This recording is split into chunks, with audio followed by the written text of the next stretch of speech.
presidente, pastor Valdomiro, senhor vice-presidente, pastor Joézer, senhores convencionais, mesa diretora, igreja, a paz do Senhor. Quero louvar a Deus pelo privilégio de estar aqui, agradecendo ao pastor Valdomiro, junto com a sua muito digna esposa, irmã Lourdes, pastor Joézer, com a irmã Miriam, obviamente, David, que no nome deles externo a minha gratidão a toda a diretoria, todos os obreiros, os convencionais, a igreja, aos amigos. Quero agradecer ao Sua Excelência, deputado estadual Samuel Júnior, com a Ariane, sua muito digna esposa. Gostaria de citar nomes, mas os irmãos vão de convir que esta saudação já abrange a todos. Queridos, eu quero, com muito carinho e respeito, eu aprendi desde novo, e vou fazer 60 anos, mas ainda tenho um pouquinho de juízo. E como eu estou fora da minha igreja, da minha cidade, do meu estado, e aqui está o meu pastor. O pastor presidente José Carlos é o meu pastor, presidente do Nordeste, e eu tenho o juízo de falar na frente dele. Aí seria uma loucura da minha parte, pastor José Carlos. Quero agradecer a Deus pela sua vida, pastor Daniel e todos que os acompanham, e esta honra é sua, não é minha. Esse pouquinho de juízo não me deixa falar na sua presença.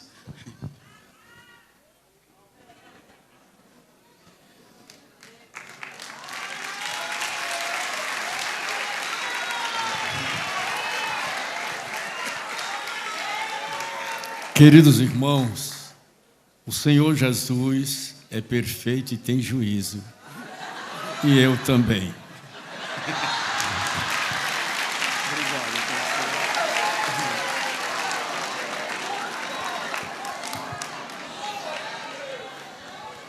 Queridos, como há uma proposta temática, eu quero tomar por base o Evangelho de João, capítulo 21, versículos 21 e 22, que está escrito: vendo Pedro a este, disse a Jesus: Senhor, e deste que será? Disse-lhe Jesus: se eu quero que ele fique até que eu venha, que te importa a ti? Segue-me tu. Amém? Queridos, com base neste texto, obviamente, eu gostaria de falar-lhes sobre o resumo. Quando nós analisamos o texto, e é muito conhecido, é um período de restauração dos discípulos após a ressurreição de Cristo. Então, com base neste contexto, eu gostaria de falar-lhes uma proposta temática, a responsabilidade, o privilégio da nossa geração. Estamos diante de dois personagens que marcaram a história e, sobretudo, do arrebatamento com motivações para as suas gerações. Me permita contextualizar a Bíblia com a história. Para você, no final, o meu objetivo é que saiamos daqui cônscio do dever que nós temos, do privilégio ortogado a nós. Se nós analisarmos o livro do Gênesis, por isso que eu disse resumo, se nós analisarmos o livro do Gênesis, obviamente que se nós observarmos o capítulo 1, é o princípio. O capítulo 1 do Gênesis conta a história do princípio, já o capítulo 2, a formação do ser humano. No capítulo 2, Deus forma o ser humano perfeito a ponto de se relacionar cotidianamente com o ser humano. O ser humano foi criado para viver eternamente, gozando deste princípio do favor de Deus. A ponto que quando Eliú vai discursar diante de Jó e seus amigos, ele faz uma distinção no capítulo 33, versículo 4 de Jó, dizendo: o Espírito de Deus me formou. Isso implica dizer que sem o Espírito Santo não ia haver relacionamento da criação com o Criador. Então ele, na continuidade, diz: e o Todo-Poderoso me deu fôlego de vida.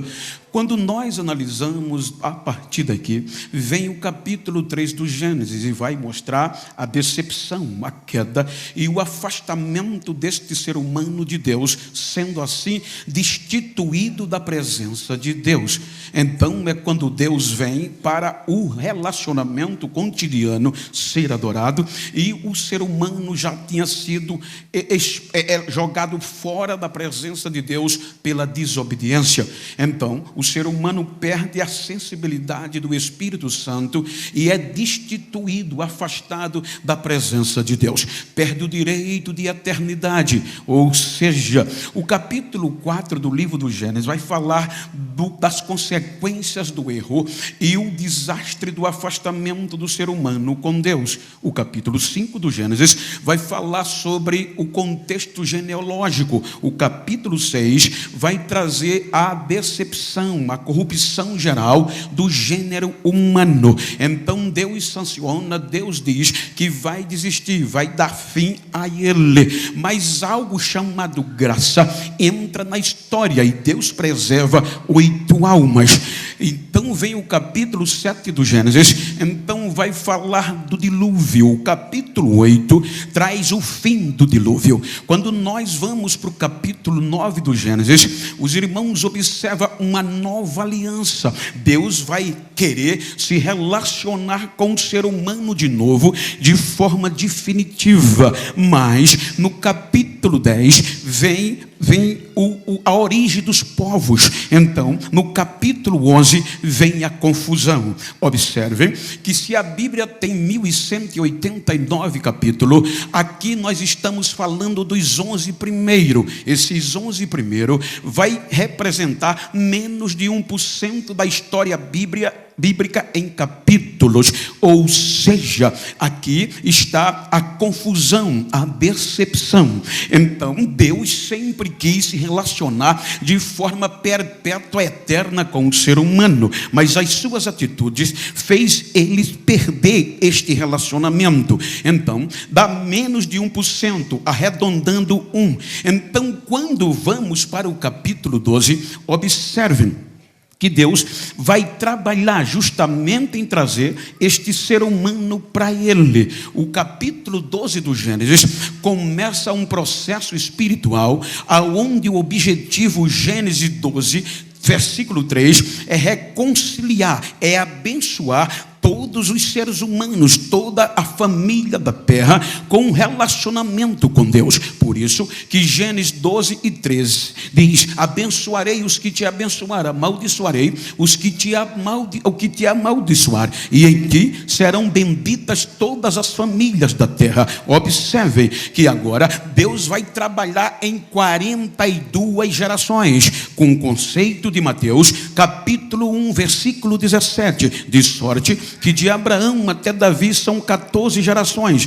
de Davi ao cativeiro, mas 14 gerações, do cativeiro a Jesus, mas 14 gerações. Se você analisar em termos de capítulo, Deus vai investir 77% em capítulo bíblico com Israel. Observe, 1% decepção, 77%, representando 918 capítulos, vai falar destas 3 gerações que Deus fez de tudo para se relacionar, a ponto de querer de forma perpétua se relacionar com o homem, trazê-lo de volta. Então Deus começa no capítulo 12. Então, por meio de Abraão vem Isaac e Jacó. Então veja que o escritor do livro do Êxodo, ele é tão convicto disso que ele faz menção de dizer que Deus, das almas que desceram ao Egito, das entranhas de Jacó, Gênesis 46, 26, são 66 almas. Então agora Deus vai trabalhar por meio da geração de Jacó para trazer todos os seres humanos de volta para a terra. Então Deus fez a promessa, uma terra, um lugar especial, onde ia ser o palco, onde ia ser a base do relacionamento, chamada Jerusalém. Então a terra prometida. Então Deus vai no livro do Êxodo, capítulo capítulo 14, e vai tirar Israel da escravidão. Quando sai da escravidão, observem que não há relacionamento da geração do êxodo pós-patriarca com Deus. Então, no capítulo 19, o povo já cruzou o Mar Vermelho. Esta geração de Abraão até Davi é a geração que saiu do Egito a partir do êxodo, de 20 anos para cima. Então Deus, no capítulo 24 do Êxodo, vai querer se relacionar com o ser humano. Olha que amor. Então Deus chama Moisés e dialoga com ele, dizendo: Moisés, eu quero me relacionar com o meu povo, mas precisa de um pacto de fidelidade para eu habitar no meio dele, porque desde o Gênesis 3 não havia relacionamento entre a criatura e o Criador de forma coletiva. Então Moisés ouve e propõe o povo. Então o povo diz a Moisés que volte a Deus e diga que está disposto a cumprir todos os preceitos de Deus. Então, já que tem preceitos, já que tem aliança, aí Deus diz: Moisés, então, já que o dilúvio acabou com o Éden, o lugar, a igreja de Adão, então eu vou te dizer como formar um lugar minuciosamente para eu descer com a minha glória, ser adorado e o povo me conhecer. Então vem o capítulo 25 do Êxodo. Aí Deus vai dizer como vai fazer o tabernáculo. Capítulo 25 do Êxodo, versículo 10. A primeira peça, a arca, símbolo da presença de Deus no meio do povo. Então no capítulo 15 do Êxodo, Deus começa a dizer como fazer o tabernáculo. No capítulo 33, versículo 14, já é um sinônimo de desobediência, de quebra da presença. O tabernáculo nem estava pronto, o povo já estava errando, já estava se distanciando de Deus. Aí Moisés diz: Senhor, sem a tua presença não vai dar certo. Aí Deus diz no 33:14: a minha presença vai com você, descanse. No capítulo 34 do Êxodo vem as consequências. No capítulo 40 do Êxodo, 15 versículo depois, está terminado o tabernáculo. Versículo 33, faz o culto, o tabernáculo está pronto. Versículo 34, a glória de Deus desce no tabernáculo.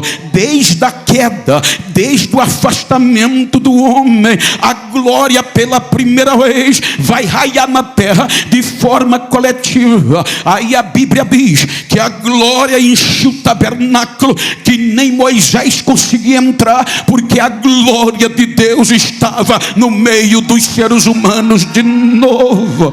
Então Deus está entre os seres humanos. Agora vai ter relacionamento só Israel. Aí saímos, tem uma aliança de sangue. Vamos para o livro de Levítico. Aí Deus agora quer intimidade, Ele agora quer cara a cara. Aí se volta para a tribuna, digamos assim, permissão-me virar, volta-se para a casa de Arão, para os obreiros que aceitavam a oferta, e disse, capítulo 2, versículo 13 de Levítico: de todas as ofertas que o povo trouxer, vocês nunca deixem faltar o sal da aliança do vosso Deus. Ora, porque o sal com esta geração do altar? Porque fala de intimidade. Porque na antiguidade, por exemplo, eu estou aqui, mas moro em Maceió, deputado Samuel Júnior mora aqui.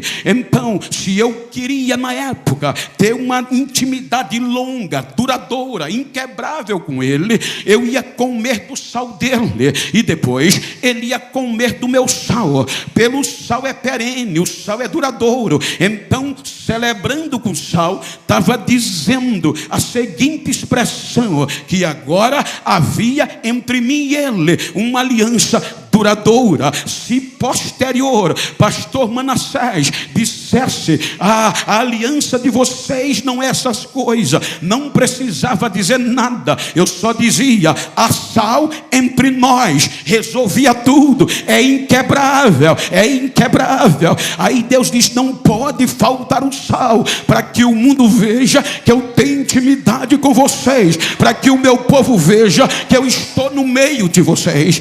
Quando nós olhamos esta geração, que vamos para Número, capítulo 14, saindo de Levítico, a decepção, os gigantes da terra prometida afasta esta geração de Deus. Aí Deus diz: Moisés, esta geração que saiu do Egito de 20 anos para cima não vai entrar na casa, na terra prometida, na cidade prometida, ou seja, exceto Josué e Calebe. Aí quando nós vamos para Número 18, 19, está escrito lá que Deus diz: mas eu vou usar a geração de 20 anos para baixo que saiu do Egito.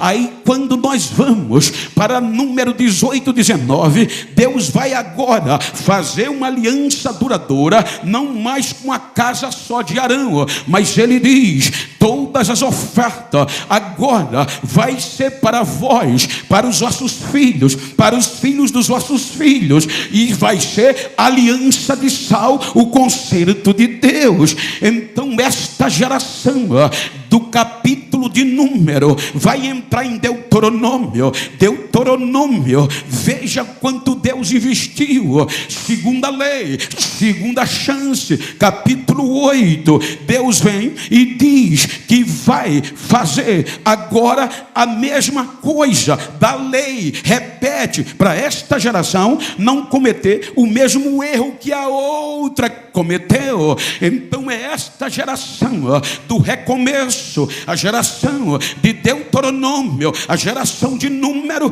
que vai entrar na terra prometida. Quando nós saímos do livro de Deuteronômio para Josué, eles tomaram posse da terra. Agora está no lugar bom, agora tem culto, agora tem relacionamento. Juízes vem, o livro de Juízes, morreu Josué, morreu toda aquela geração de intimidade. Aí o que é que vem? Agora vem uma nova geração que não conhecia Deus e não tinha conhecimento dos seus milagres. Mas como? Isso é incoerente, isso não tem sentido. Por quê? Josué capítulo 4, versículos 6 e 7 tem um memorial. Disse Deus: essas pedras que vocês cruzaram o Jordão, coloque no lugar do onde montar o arraial, e quando os vossos filhos perguntarem que significam essas pedras, vocês dirão: essas pedras é que Deus abriu o Jordão para a gente passar a pé enxuto.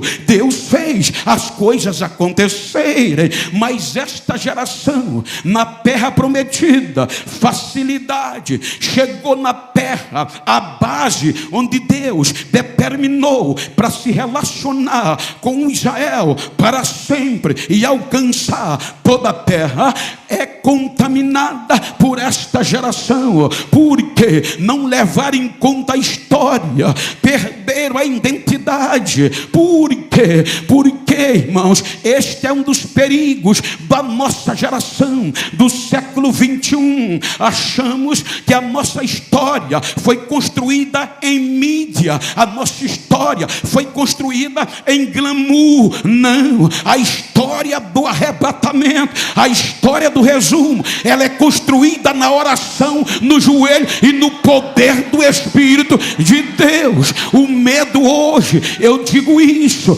é que a nossa geração, entre aspas, está se deixando levar, porque ser cheio de Deus agora está virando meme. Rodou num pé só, vai ser meme. E a nova geração, entre aspas, já não quer mais falar línguas estranhas, já não quer mais andar na simplicidade do Evangelho. Agora não, mas tem uma coisa: esta geração esqueceu, esta geração não levou dou conta. E sabe onde ela vai parar? 1 Samuel, capítulo 4, versículo 22. Sabe qual era o hino? Icabode, lá se foi, lá levaram a glória desde Deus. A glória foi tomada, mas eu louvo a Deus que no meio do século 21 ainda tem uma geração que não se dobra, ainda tem uma geração pentecostal, ainda tem uma geração que fala de arrebatamento.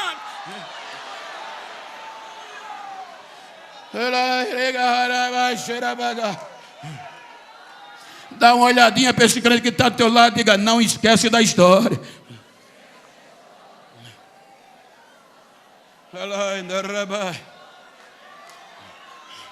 Eu ainda lembro do tempo que o fogo começava pelo altar, com todo respeito ético. Mas hoje eu sou diácono, eu sou obreiro raso, eu rodo, eu levanto a mão, eu pulo. Sou consagrado a presbítero, já mudo. Sou consagrado a pastor, já é vergonha levantar a mão e dar pulo no altar. Não é vergonha não, nunca foi. Essa é a história pentecostal da igreja que vai subir.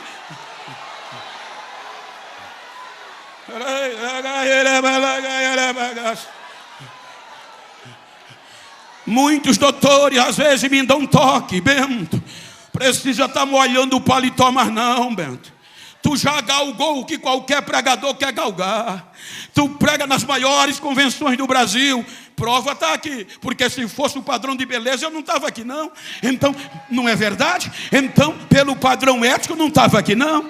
Então, Bento, vai mudar a pregação, porque tu vai ganhar dinheiro. Tu tem um gingado, o povo te ama. Então, para de pegar a Bíblia, Pentecoste, que a geração agora só quer saber de automotivação, só quer saber de mensagem motivacional. Pregue motivação, mas eu vou pregar arrebatamento, eu vou pregar poder, eu vou pregar Jesus.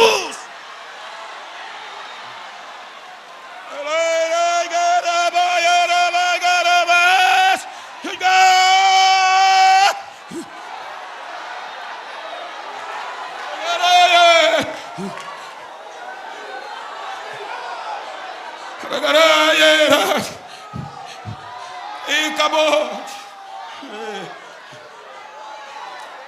Tinha roça, tinha boi, tinha ovelha, amizade com os cananeus, mas a glória foi embora.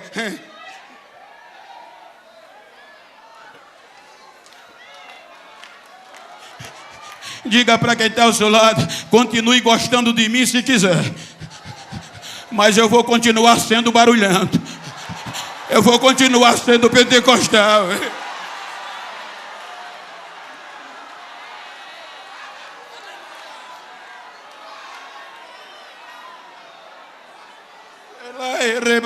Ela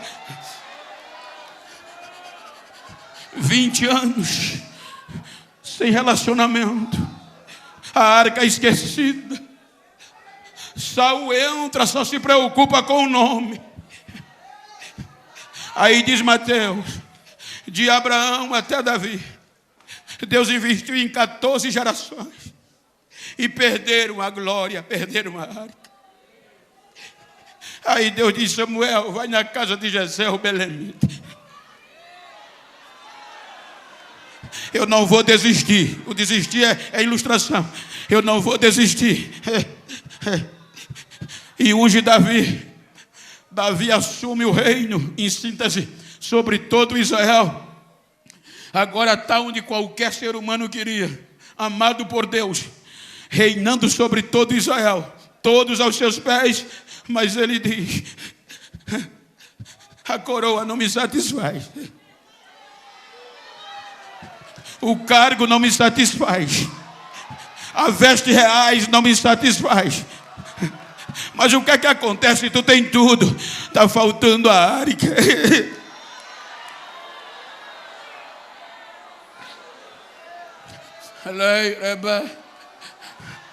Prepara, abre mão de muitas coisas para trazer de volta.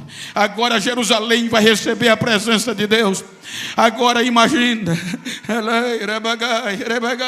Deus gostou tanto dele que faz a terceira aliança. Segundo as Crônicas, capítulo 13, versículo 5, diz lá, Roboão escrevendo a Jeroboão: não sabeis vós que o nosso Deus, Deus para sempre, a Davi e aos seus filhos, a descendência dele, a soberania de Israel, e celebrou com uma aliança de sal. Então Deus tem intimidade do sal com Davi, é inquebrável. Aí agora Davi diz: não, eu vou buscar a arca. Quando a arca vai entrar em Jerusalém, eu levo um tapa na cara todo dia, quando eu acho que eu sou alguma coisa. Ou seja, o rei Davi, ele perde o equilíbrio, ele quebra decoro monárquico, ele quebra protocolo. E quando a arca vai entrando e o louvor vai cantando, a base de Jerusalém, ele rasga a veste, ele pula, ele cai, ele chora, ele canta, ele dança. Quem estava frio dizia: o rei está vadio, o rei está doido.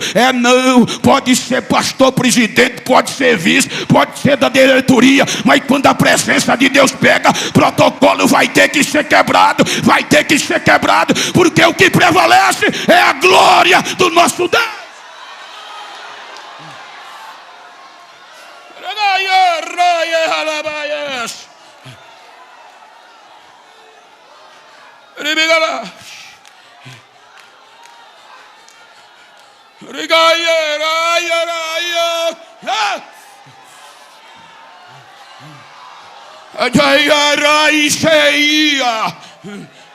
Lembrei-ga, Saurel,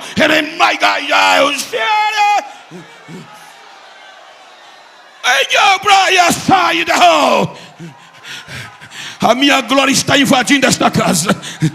Estou fazendo coisas sobrenaturais. Assim diz o Senhor. Recebe a unção, recebe o renovo.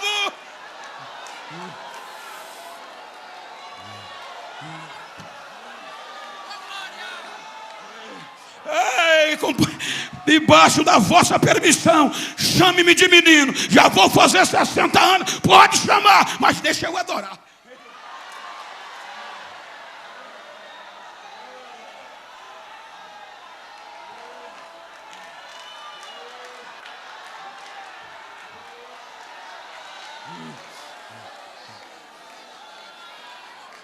Vem a facilidade.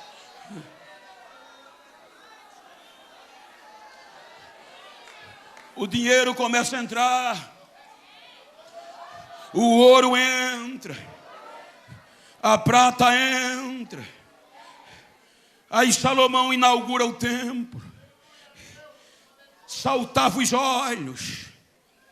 Segundo as Crônicas 7:16, olha o que Deus faz, gente. Deus diz: Salomão, eu escolhi esta casa, e nela os meus ouvidos e os meus olhos vão perpetualmente estar aí. Aí Deus começou a fazer coisas grandes. Salomão engodou o coração.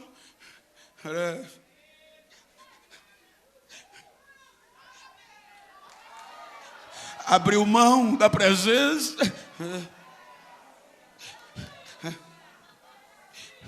O seu erro passa para as suas descendências. Aí a gente chega em Jeremias 52:13. O único lugar de adoração celebrado com aliança de sal. Jeremias diz que foi queimada por Nabucodonosor, pelos seus representantes. A cidade contaminou-se.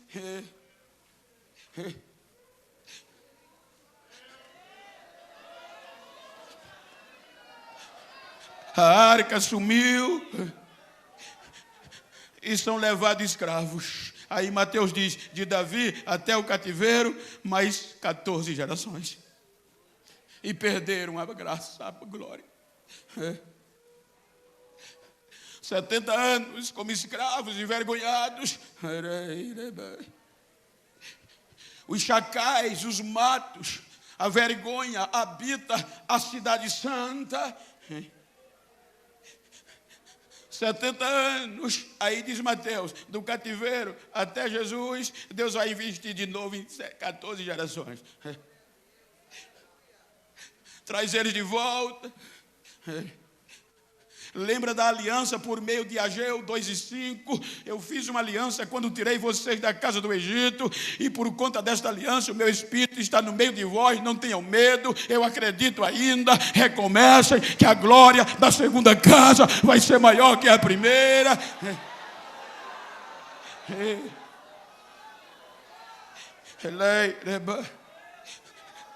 Mas eles não conseguem. Vem o período intestamentário, e Deus diz: não dá mais, vou me calar. Aí entram os agregados através dos gregos macedônios e deturpa. Vem os romanos, politiza o espiritual. Agora não era mais sacerdote que separava sacerdote, agora era Roma, por meio de seus representantes legais.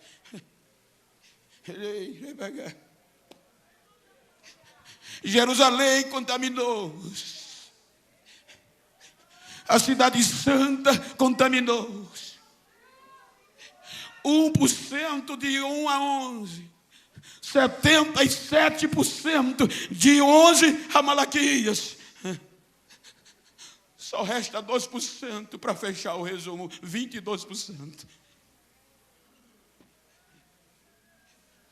A vingança do que está sentado no trono e a ira do Cordeiro está prestes a ser derramada na terra.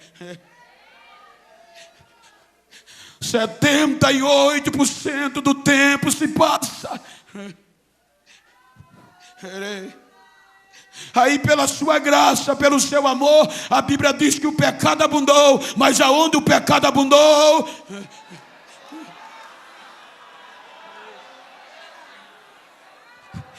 aí Deus envia o melhor, o seu filho, para trazer esperança de relacionamento com Israel e de vida eterna. Mas a coisa estava tão feia que o Lucas, em Atos 23:8, relata que a cúpula sacerdotal não acreditava em ressurreição, nem anjo, nem espírito. A coisa vai ficando feia e Israel agredindo a santidade de Deus.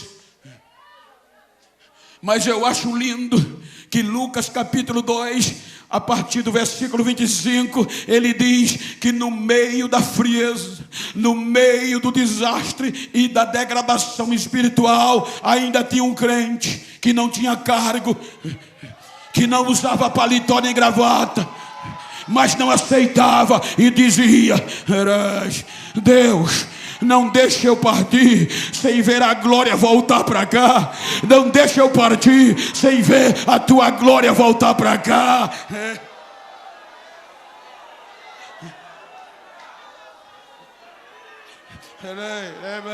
Lucas 1:30, o anjo Gabriel vai a Nazaré e diz: Maria, no teu ventre você vai conceber e vai ter um filho, e ele será grande, será chamado Filho do Altíssimo, e o reino dele não vai ter fim. Aí Jesus vem e nasce.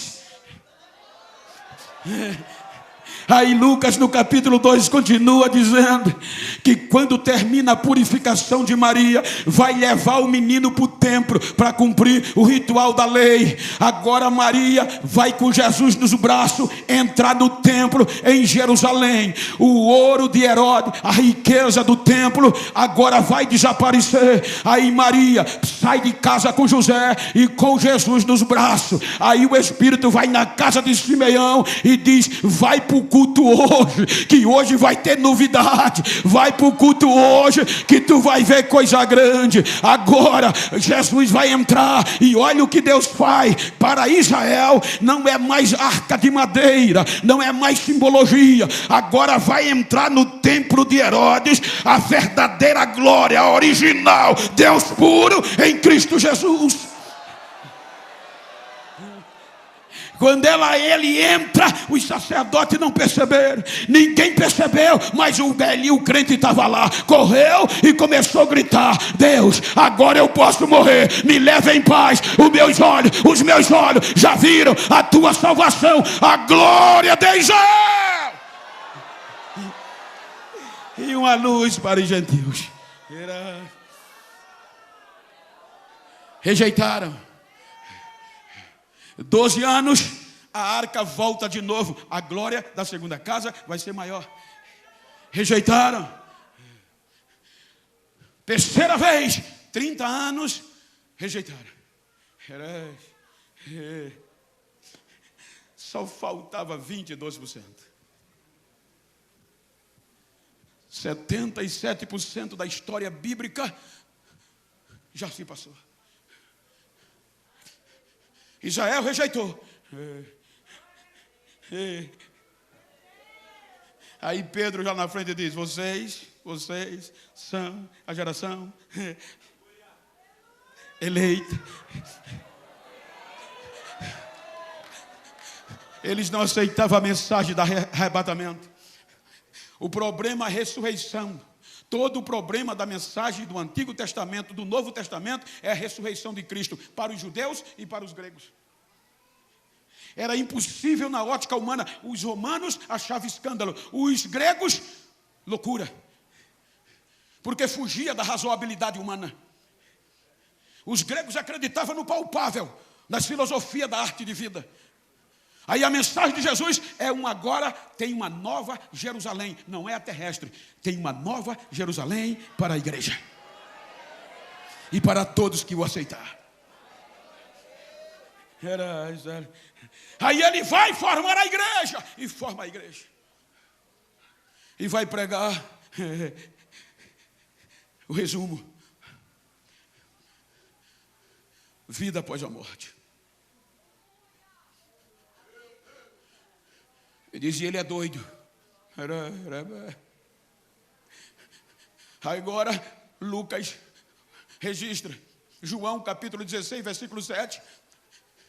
Ele reúne os discípulos em síntese e diz: é necessário que eu vá, porque se eu não for, o Consolador não vem. Ou seja, eu vou pagar o preço, mas é preciso deixar um selo com vocês, que vocês têm dono e são propriedade do céu. Tenho que mandar um penhor. Era como se eu fizesse uma negociação aqui importante e for para Maceió. Então com quem eu faço, tenho que deixar um pagamento à altura, como se fosse eu, para garantir que eu vou cumprir o que eu acertei. Aí agora ele vai para a cruz. Quando ele vai para a cruz, terceiro dia, ressuscita. Mas nem todos viram. Quando ele ressuscita, estimula. Nem os discípulos até aqui acreditavam, mas os discípulos agora sabem que arrebatamento é coisa séria.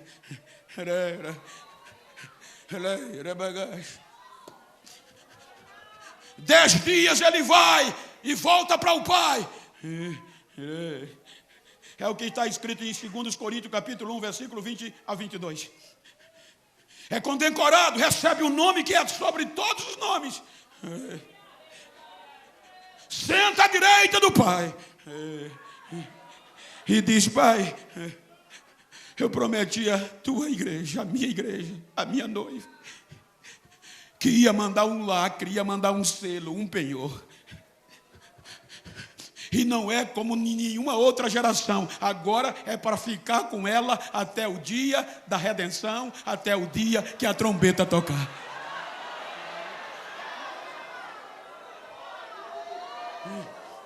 Isso é muito sério, arrebatamento.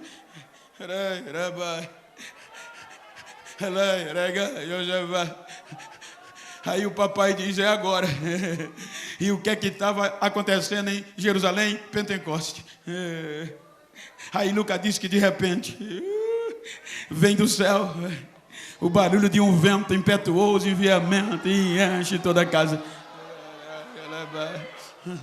E foram vistas línguas repartidas como que de fogo, e cada um falava conforme o Espírito Santo concedia que falava, e todos foram cheios do Espírito Santo de Deus.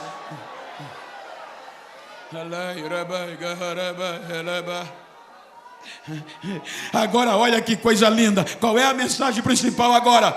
A nova Jerusalém. Ele vai, mas vai voltar. E o que é a garantia? O selo. E foi no coração. Israel foi em tábua de pedra, mas a igreja no coração. Quem tem esse lacre, quem tem esse selo, quem tem esse penhor. E qual é a função do penhor? Da garantia. Quando alguém quer desanimar, aí o penhor vem, você olha, diz, ainda está de pé, o penhor ainda está aqui. Aí agora, trancados, falar em arrebatamento é morte. Aí quando ele restaura, é o texto que a gente leu. Pedro disse, Senhor, e o que é que vai ser desse aí?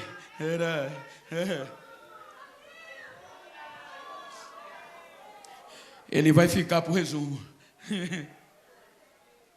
Ele vai ficar até que eu venha.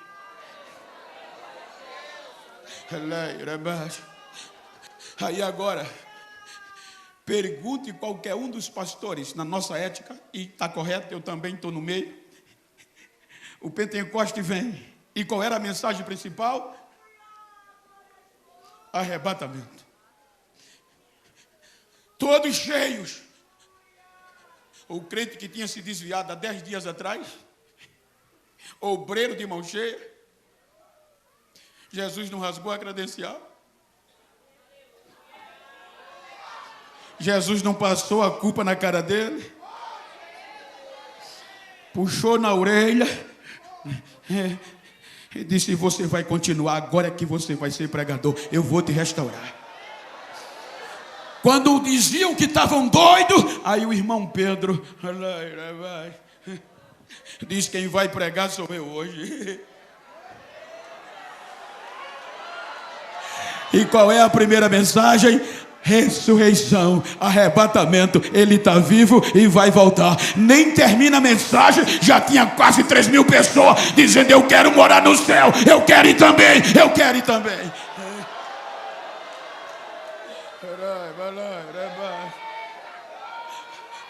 A mensagem agora era arrebatamento. A nova Jerusalém, preparada para a igreja.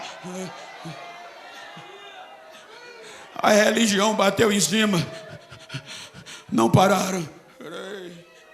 Cada dia crescia o número.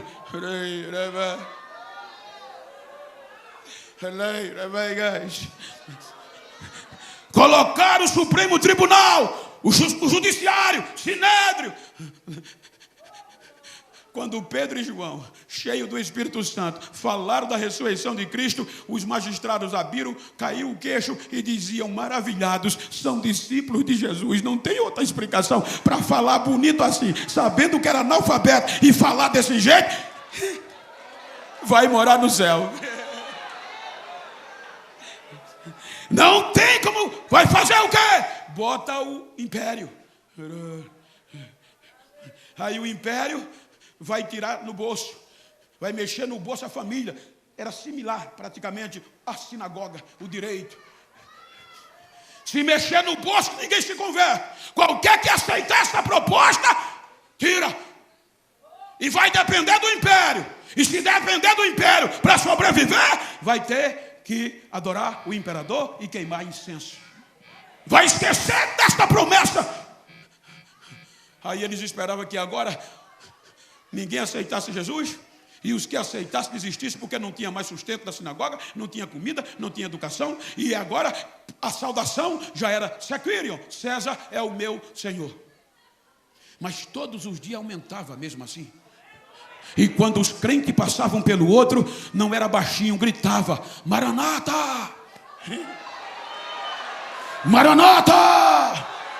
Era como se dissesse: já comeu hoje? Não, mas ele vem. Tem dinheiro? Tem não, mas ele vem.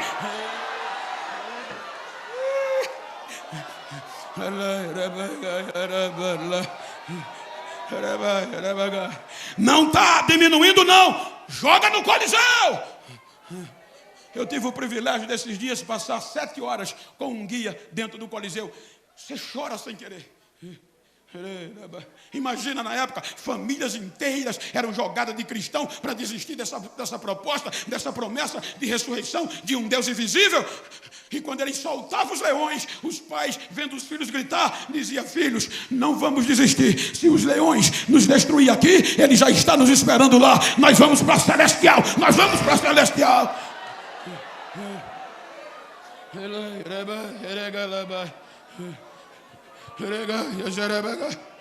64 anos depois de Cristo,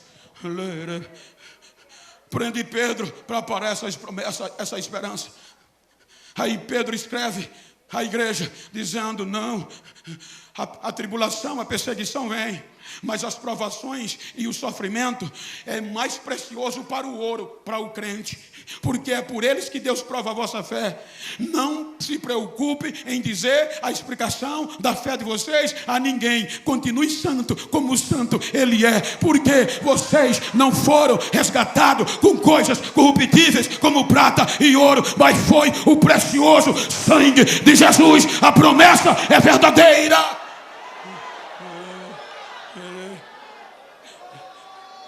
Não pararam. 67 anos depois de Cristo, tem um ex-fariseu pregando e escrevendo: irmãos, eu não quero que vocês sejam ignorantes acerca dos que já dormem. Nós não vamos primeiro do que eles, mas eles ressuscitarão primeiro. Depois nós, que estivermos vivos, seremos transformados em um abrir e fechar de olhos. Subiremos, nos encontraremos nas nuvens, de lá, e de lá, e de lá, e de lá estaremos para sempre com o Senhor. Consolai-vos uns aos outros com esta palavra. Eu estava ouvindo, alguém disse: pastor, eu recebo muita ligação, me traz uma palavra de consolo. Aí você tem que pensar: olha, descansa, que Deus vai te dar um carro novo, Deus vai te dar a chave da casa, a porta do emprego. Não, para essa igreja aqui que começou, tá doendo, filho, tá? A consolação ele vem. Tá liso, tá? A consolação ele vem. Consolai-vos uns aos outros com esta palavra. Sacode quem está ao teu lado, diga: ele vem.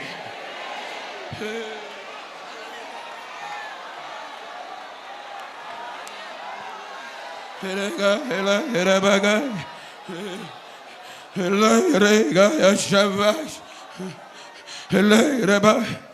67 anos depois de Cristo, está lá ele escrevendo para a nova geração: preso, ou abre mão, ou apostata, ou vai ser decapitado. Nova geração, Timóteo,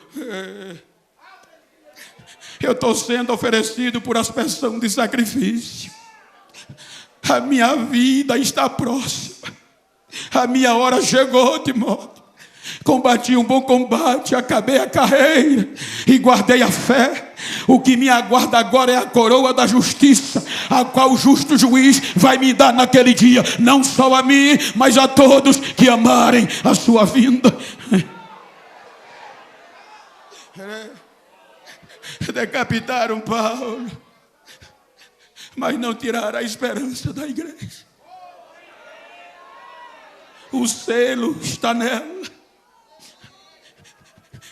90 anos se passam. Todos os escritos do Evangelho é de 50 a 90, a 70. Paulo não teve direito de ler o Apocalipse, nem o outro. Porque se passaram 90 anos depois de Cristo, todos morreram, e tinha um velhinho ainda vivo, escrevendo: filhinhos, é já a última hora.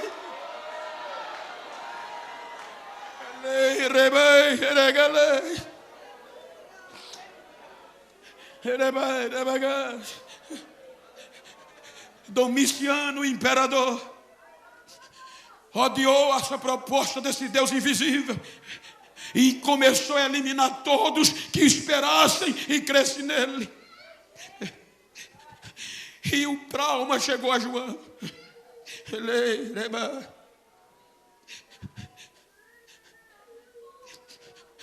Vamos matá-lo, vamos humilhá-lo, torturar, para ele desistir. Importa que ele fique até que eu venha.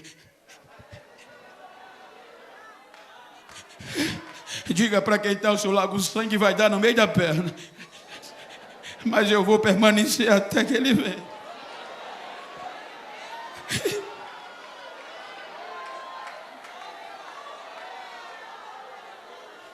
Prenderam João, torturaram. Não desiste, vamos queimá-lo vivo. Publicamente, e prepara o tacho. Traduzir: gasolina, azeite fervente, inflamável, acende o fogo, espectadores, é o fim, é o último deles.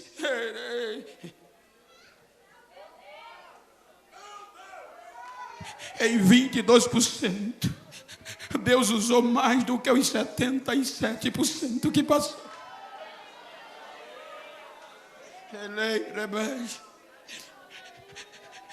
Quando jogam João no tacho, ele não é queimado, nem um fio de cabelo. A ira é tão grande que o imperador resolve exilá-lo, diz a história e a Bíblia, na ilha de Patmos, sem contato com ninguém, sem relacionamento, para não falar deste tema. Acorrentado, creio eu, abandonado, jogado. Aí ele surge a maior revelação, o resumo. Pode olhar que o Apocalipse é o resumo de toda essa história que a Bíblia conta. É onde vai vir a ira do Cordeiro e a vingança de Deus para quem não estiver em Cristo. Aí ele diz: irmãos, aqui é João, companheiro de vocês. Estava preso na ilha de Pátimo por um motivo: pregar o evangelho de Jesus. E fui achado em espírito e arrebatado no dia do Senhor. E quando eu ouvi voz como voz de trombeta detrás de mim, quando eu me virei para ver quem falava comigo, eu vi 7 candeeiros e no meio dele um semelhante ao Filho do Homem. O seu cabelo era branco como a branca neve, como a branca lã. O seu vestido era comprido até o pé e tinha um cinto de ouro em volta do peito. Os seus olhos eram como chama de fogo e os seus pés brilhavam feito latão reluzente tirado da fornalha. Quando ele falou comigo, foi como voz de muitas águas, e aí eu caí como morto. Quando eu caí como morto, ele veio, me tocou com a mão direita e disse: João, tenha medo não, João, sou eu sou o primeiro, eu sou o último. Eu fui morto, mas o teu vivo. Eu tenho a chave da morte, eu tenho a chave do inferno. O que tu vê, escreve no livro as coisas que são e as que hão de acontecer. Escreve as 7 igrejas da Ásia e diga: eis que eu venho sem demora. Guarda o que tem para ninguém tomar a tua coroa. Guarda o que tem para ninguém tomar a tua coroa.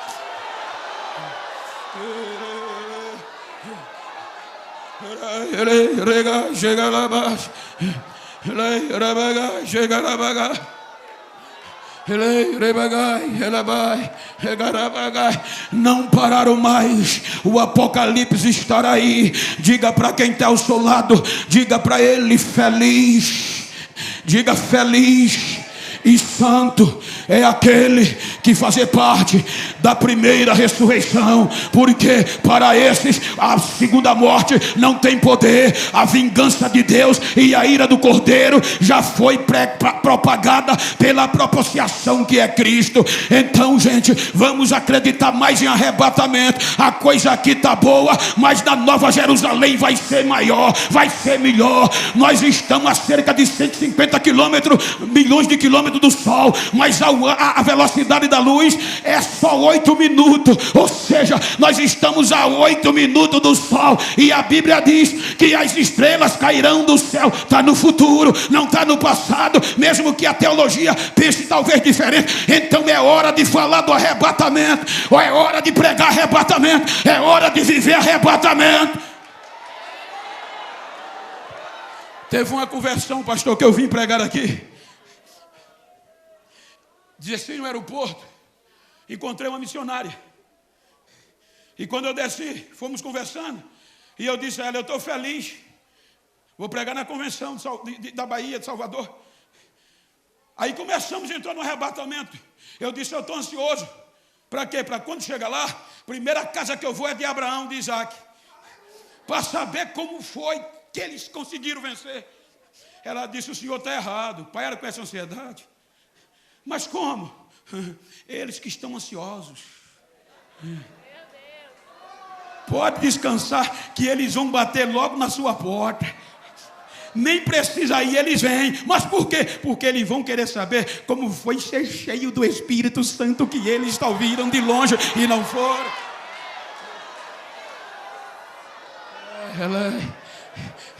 Século 13, tiraram a Bíblia, mas a esperança do arrebatamento continuou. Século 16, a indulgência plenária e parcial, mas não tiraram a chama do arrebatamento. Século 18, o liberalismo teológico, mas não acabaram com a esperança da igreja. Século 20, o avivamento voltou. Veio pandemia e diziam: quero ver esses crentes agora, igreja fechada, quero ver adorar agora. Mas tinha crente cantando arrebatamento no banheiro, na cozinha, na sala, na casa. Agora chegou o século 21. Diga: chegou o século 21. Ela toca já. A trombeta toca já.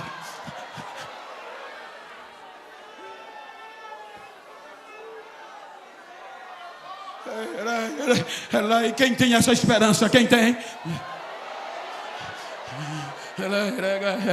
Pergunta a mim: pastor, cadê os religiosos que quiseram parar a mensagem do arrebatamento? Desapareceram. Pergunta pelo Supremo Tribunal Federal do Judaísmo. Sumiu. Pergunta pelo Império Romano. Caiu. Pergunta pelo Coliseu. Em ruínas. Pergunta pela pandemia. Passou. Pergunta pela igreja. De pé, esperando o tocar da última trombeta. Ele vem, ele vem, ele vem. Guarda o que tem, vamos esperar nele.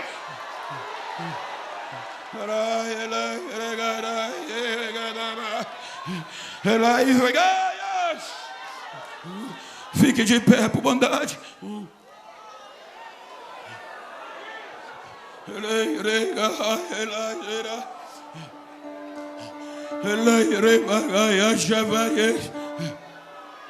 Só para chatear, como diz, só para tirar onda. Dá uma olhadinha para esse crente que está perto de você e diga para ele: não quero nem saber como você chegou na abertura dessa convenção. Quero saber como você vai sair. Diga: vou sair pegando fogo, vou sair vivo. Diga: me faz um favor, se a partir de hoje tu encontrar algum besta por aí que pensava que eu não acreditava mais no arrebatamento, dá um recado a ele. Ele vai ter que me engolir, que eu vou subir dando glória, Vou subir cantando louvor. Deixa eu ouvir o barulho da igreja que vai subir. É já já, é já já. Renova agora, Jesus. Renova agora, Jesus. Renova agora, Jesus. Renova agora.